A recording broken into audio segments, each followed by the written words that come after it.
Welcome to my channel happy kitchen. বন্ধুরা, আশা করি আপনারা সবাই সুস্থ এবং ভালো আছেন। আজকে আমি আপনাদের কাছে আমার মায়ের কাছে শেখা একটি রান্না, সেটা হচ্ছে সাবেকি রান্নাই, সেই রান্না নিয়ে উপস্থিত হয়েছি। রান্নাটি হলো চাপড় শুক্তো। চলুন তাহলে দেখে নিচ্ছি রান্নাটা করতে আমার কি কি লাগছে। আদা বাটা, মটরের ডাল বাটা, ফোড়নের জন্যে মেথি এবং শুকনো লঙ্কা, আর লাগছে এখানে পটল এবং আলু আমি ডুমো ডুমো করে কেটে নিয়েছি, আর নিয়েছি উচ্ছে। ডাল বাটার মধ্যে আমি এখানে হাফ চামচ নুন মিশিয়ে একটু ফেটিয়ে নেব। এবার আমি গ্যাসের উপরে কড়াই বসিয়ে তাতে দিয়ে দিচ্ছি সরষের তেল। সরষের তেলটা আমি একটু গরম হওয়া অবধি অপেক্ষা করব। ভালো করে নেড়ে ছেড়ে নিচ্ছি আমি তেলটাকে। তেলটা আমার গরম হয়ে গিয়েছে। এবার আমি এক এক করে এর মধ্যে চাপড়গুলো ভেজে নিচ্ছি। অরিজিনাল চাপড় কিন্তু শ্যালো ফ্রাই করা হতো, কিন্তু আজকাল আমাদের সুবিধার জন্য আমরা এরকম বড়ার মতন তেলে ফ্রাই করে নিই। বড়াগুলোর এক পিঠ ভাজা হয়ে গেছে। এবার আমি এক এক করে বড়াগুলোকে উল্টে দেব।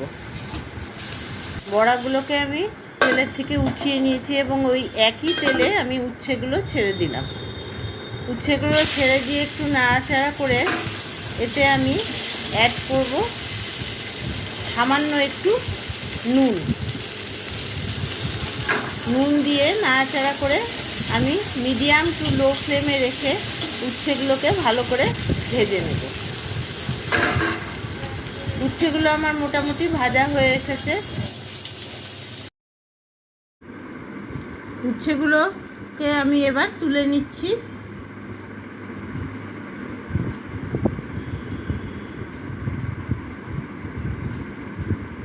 এবার ওই একই তেলে আমি দিয়ে দেব একটা শুকনো লঙ্কা আর একটু মেথি ফোড়ন।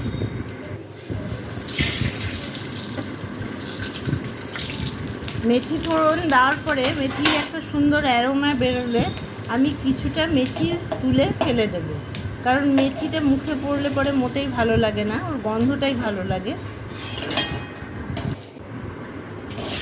এবার এতে আলু দিয়ে দিচ্ছি।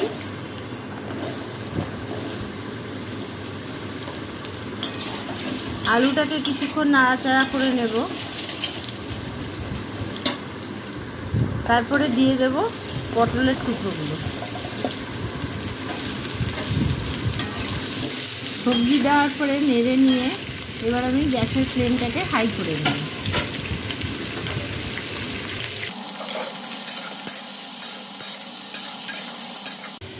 এবার আমি লিড দিয়ে ঢাকা দিয়ে দিয়েছি।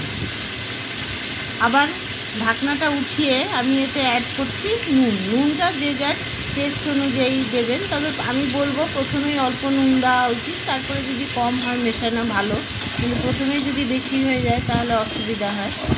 আর এবার তরকারিটাকে নুন দেওয়ার পরে আমি আবার নাড়াচাড়া করে ঢাকা দিয়ে দিলাম। এইভাবেই আমি কয়েকবার ঢাকা দিয়ে দিয়ে আলু পটলটাকে ভালো করে ভেজে নেব।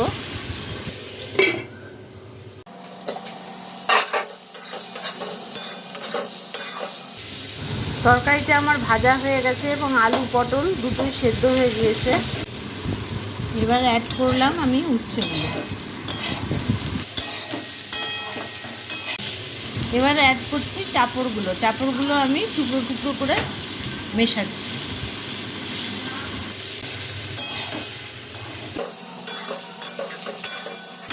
চাপড় ভালো করে মিশিয়ে নিয়ে আমি লিড দিয়ে ঢাকা দিয়ে দিলাম। অ্যাড করছি সামান্য চিনি।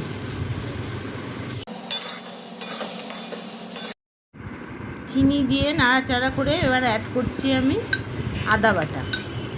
আদা বাটাটা দিয়েই আমি একটুখানি নেড়ে নিয়ে গ্যাসের ফ্লেমটাকে অফ করে দিই।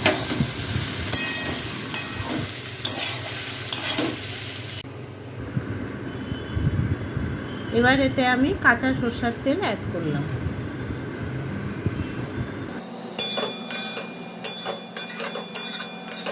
তৈরি হয়ে গেছে আমার চাপড় শুক্তো। আমি একটি সার্ভিং বলে এটা সার্ভ করে নিয়েছি। মুখরোচক। বিশেষ করে মুখে যদি অরুচি ভাব হয়, এই চাপড় শুক্তো দিয়ে খেলে কিন্তু মুখটা খুবই ছাড়ে। আপনারা একবার ট্রাই করে দেখুন। যদি আপনাদের এই রেসিপিটা ভালো লেগে থাকে তাহলে লাইক, শেয়ার, কমেন্ট এবং সাবস্ক্রাইব করতে ভুলবেন না।